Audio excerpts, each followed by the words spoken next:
Good morning. As we gather in honor of the high holy days, I know that all of our hearts are with those affected by the hurricanes. Many have had to flee their homes, as you've seen. Temples will be shuttered on Yom Kippur, and some will have to break their fast without beloved family beside them. I hope that their faith and our prayers bring them comfort during this dark time. In Judaism, the days of awe, these 10 days of reflection and repentance, call for introspection. But it's not an endeavor taken alone. The prayers on Yom Kippur begin with we. We have gone astray. We have not lived up to the best versions of ourselves, as individuals and as a community. It's a recognition of a powerful truth that we fail together, we forgive together, and we heal together too. That's why there is hope to be found in this sacred time as well. It's a chance to release the burdens that have weighed us down and reach toward the light of the divine, to be with family facing the best and worst of ourselves, surrounded by love, knowing that we will emerge stronger than before. It's a moment to remember that the path we walk will one day end, and hold close those who travel beside us. The days of awe remind us that it's never too late to begin again. We, all of us, are a work in progress. So we continue that work, speaking truth, fighting for justice, believing that we can heal our broken world. Let us look toward the past with wisdom and turn toward the future with joy. Let us remember that there is hope and healing ahead. In our highs and our lows, we are not alone. And there is beauty and sweetness in every step of the way. Now, I'm grateful to be here with my family, including so many people who have become family over the years. And that now includes Kamala and Doug. You know, there's so many things. Yes.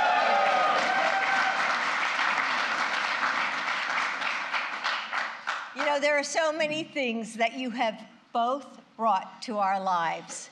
But during the high holidays, I am especially grateful for the chance to join you, Doug, in honoring traditions that I know that you hold close to your heart. So thank you for spending this special time with us. Everyone, please welcome the second gentleman, Doug Emhoff.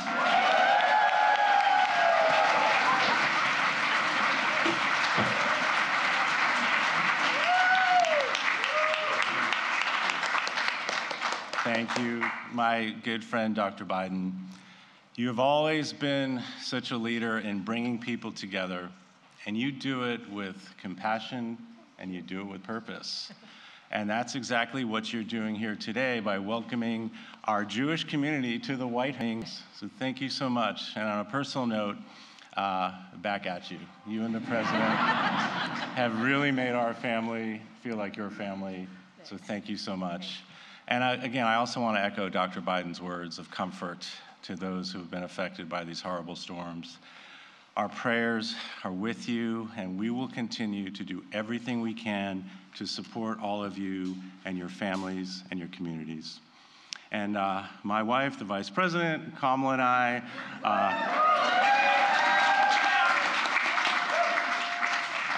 we're honored to join you as well as we welcome in this new year, Shana Tova. And it's a particular honor for me as the first Jewish spouse of a president or a vice president.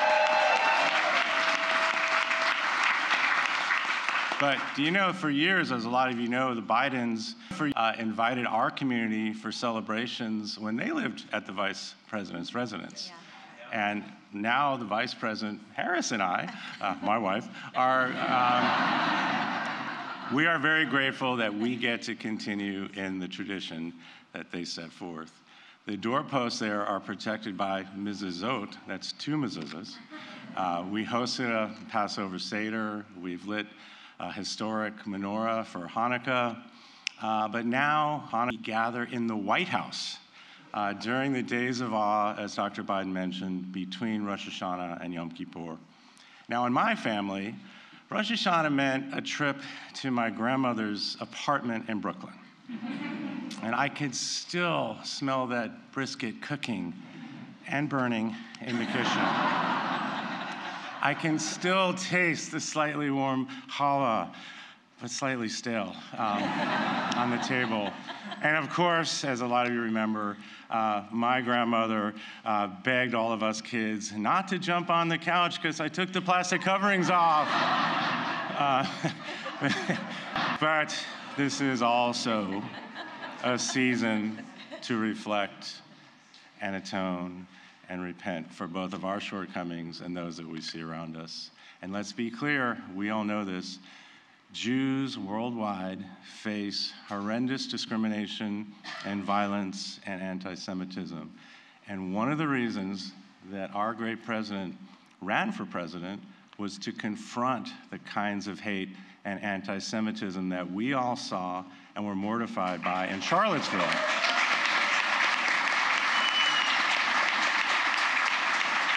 And on this issue, we have a president and a vice president who know that all Americans must be able to worship without fear or violence. And we also know they are 2 leaders of deep faith who believe in tolerance and inclusion, not just for our Jewish community, but for all communities. And our president has said, and I quote, "If Jewish history and tradition teaches us anything, it's the resilient belief in the promise of tomorrow." So as the Jewish community in the United States and Israel and around the world take stock and renew our hopes for the start to 5783, we are grateful to be sharing it in one of the Jewish community's best friends. Please join me in welcoming the President of the United States, Joe Biden.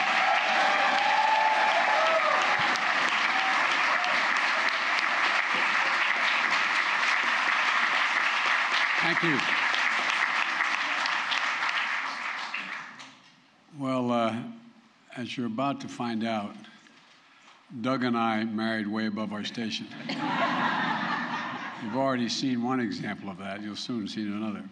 Doug, thank you for the introduction. And Doug's right. You're the first, but Kamala often says you won't be the last.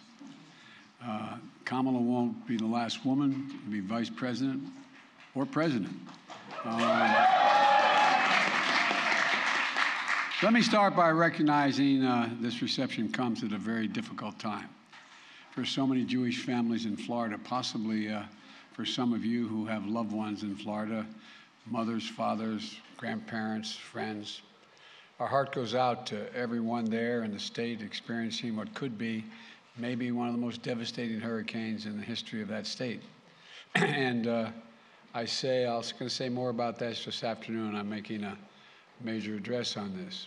So many families just celebrated New Year's and are now in this solemn part of the high holidays. Some of you are from the area or have family or friends there, and as I said, it's got to be a tough time for a lot of you. And I want to, Representative Ted Deutsch and Debbie Wasserman Schultz are here, and a lot of other friends. Good to see you, Ted. And we're working very closely with the governor and the entire Florida delegation, Democrat and Republican, making sure that we can do everything we can, including now search and rescue, recovery, and rebuilding efforts, which are going to go on for a while, going to go on for a long while. And whatever it takes, we're going to be there as one nation and one America. We're not going to walk away. So let me just say, Ted, you're a dear friend. You're retiring after 12 years. Don't go, change your mind, do something. We're really going to miss you, pal. No, we really are. We're going to miss you in Congress. We've worked together closely for a long time. And I look forward to your leadership in the American Jewish Committee. So thank you.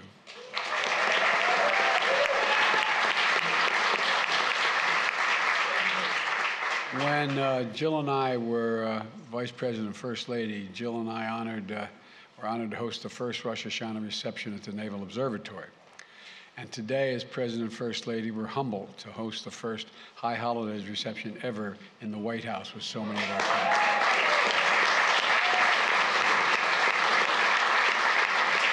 Now, if I acknowledge everyone by name, we'll be here for the Hanukkah reception in December. But this is Ted and Debbie. I also want to acknowledge someone else who means a great deal to our family. Rabbi Michael Beals of the congregation Beth Shalom in Wilmington, Delaware. There you are. With his predecessors, Rabbi Kraft and Rabbi Geffen, that's where I received my education. I probably went to shul more than many of you did. You all think I'm kidding. He can tell you I'm not. I'm not. Beth Shalom is home for countless friends, and for me, it's been a home. And over the years, we've shared deep conversations about faith and finding purpose. And they've always, always, always been there for my family in the good times and not so good times. And just like rabbis, synagogues, and Jewish community centers in your hometowns, you're always there. Your congregations are there for you, and for everyone in the neighborhood, whether they're Jewish or not. And that's the tradition I got raised. I spent a lot of time, I'm practicing Catholic, but I'd go to services on Saturday and on Sunday. You all think I'm kidding. I'm not. So look, that's the power of the Jewish community all across America. And Doug mentioned the high holidays are a sacred time for introspection and renewal and repentance. And a time to ask for forgiveness, to mend our relationships with God and with our fellow men. The late Rabbi Jonathan Sachs, who passed away 2 years ago, once said that the most important lesson of the high holidays is that nothing is broken beyond repair. Nothing is broken beyond repair. It's never too late to change and to be better. I've always believed that message, and I also think it's universal. And we've emerged from one of our most difficult moments in our history. I believe nothing is broken beyond repair, and there's a lot we can do to change things and bring people together. We can and we are emerging stronger from this pandemic.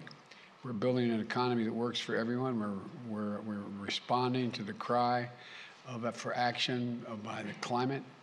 We're actually rallying the world.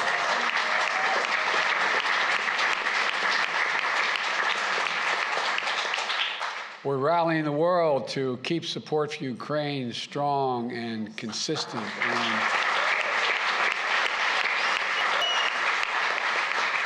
And Ukraine's right to exist as a people.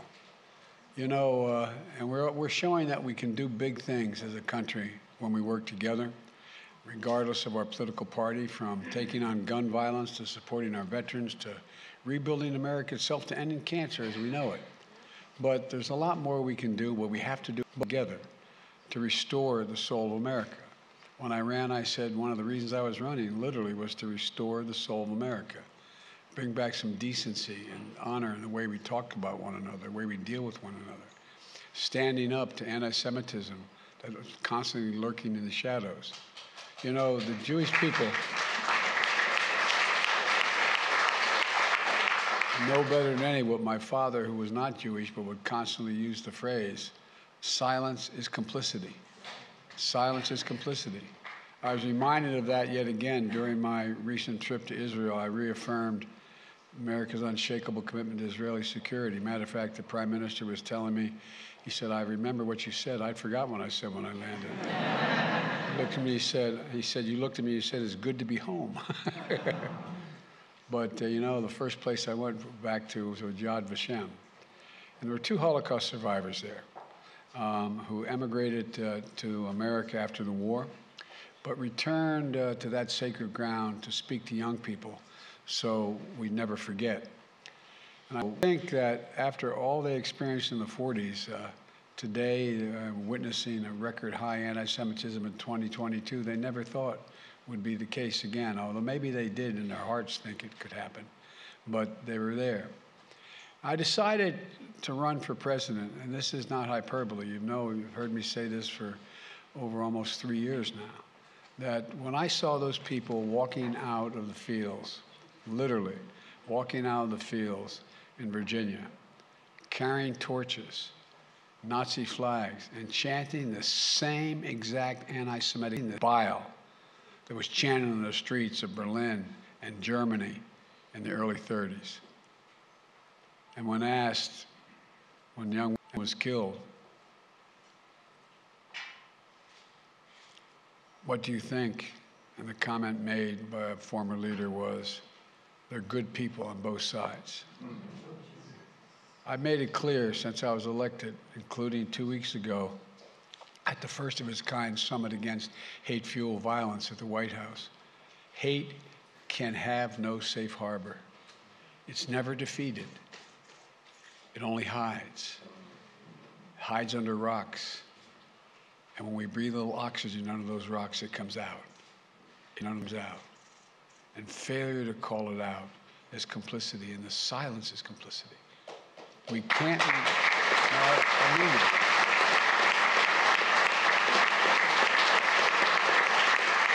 We can't remain silent. The rest of the world looks to us.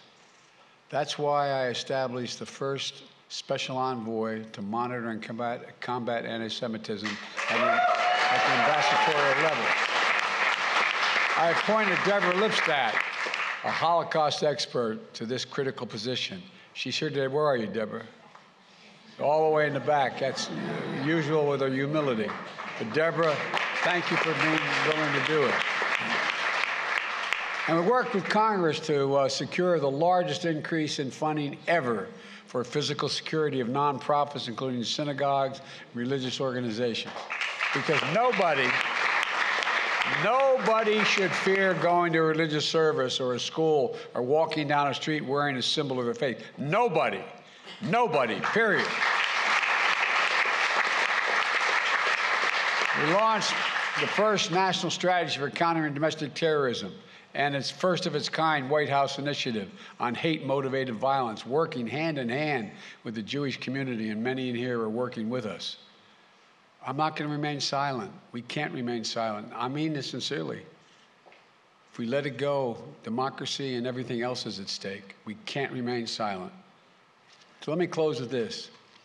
The Jewish tradition holds that from the time the Book of Life is opened on Rosh Hashanah until the gates close in Yom Kippur, our fate hangs in the balance. It's in our hands. It's in our hands to change, to do better to ourselves, and for others. I believe we face a similar inflection point as a nation. My hope and prayer for the year ahead is that for one of the most difficult moments that we've gone through in a long time, we emerge stronger. That resilient belief in the promise of tomorrow is embodied in thousands of years of Jewish history and in the story of America. So let's do the work ahead. Let's do it to work together, regardless of your political persuasion. Let's recognize the work of democracy. You know, as the Talmud instructs, it's not required that you complete the work. Neither may you refrain from it. It's not required you complete the work, but neither may you refrain from it. To bridge the gap between the world we see and the future we seek, to keep the faith, to remember who we are. We're the United States of America, damn it. There's nothing beyond our capacity if we do it together. So God bless you all. May this be a happy, healthy, and sweet new year, and may we all be inscribed in the Book of Life. But before I leave today, I have a special part of this program I want to mention. One of the things that Jill and I appreciate most about opening the White House to celebrate people who mean so much to the country. I can't think of anyone better who embodies the sacred spirit of this season than the special guest we have here today. Born in Tel Aviv, stricken by polio as a child, that's made it difficult for him to walk ever since. Came to America to pursue his God-given talent that moves our souls. An Israeli-American icon of our time, one of the most celebrated violinists of our times. Please join me in the foyer to hear a special performance from Itzhak Perlman.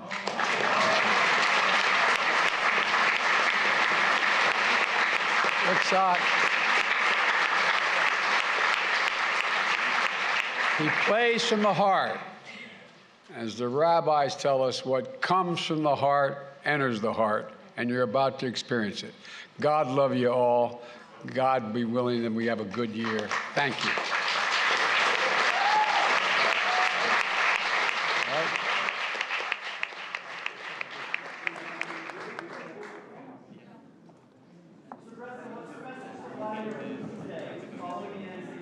I'll be talking about that a little later today, okay? Let's celebrate now.